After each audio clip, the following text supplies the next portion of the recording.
Руки выведите!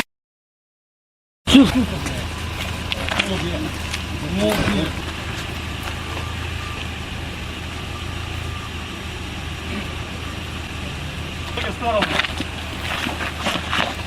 Запрещенные предметы есть? Здесь что? Тут деньги еще.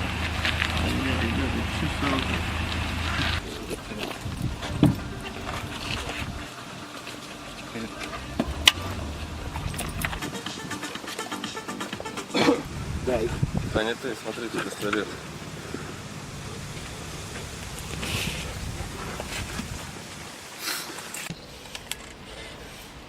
Так что смотри.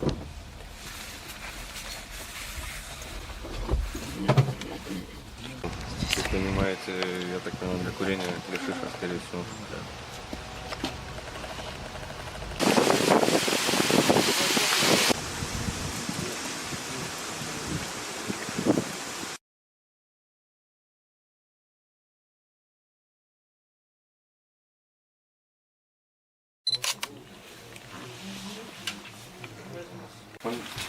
Также пакет. Сколько полностью?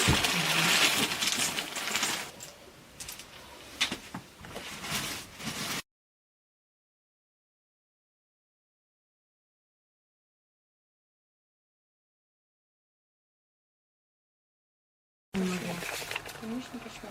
Ну, ребенок заболел, там по-любому людьми одна сдали. Я не знаю, я говорю, 20 минут. Сейчас это 12:40.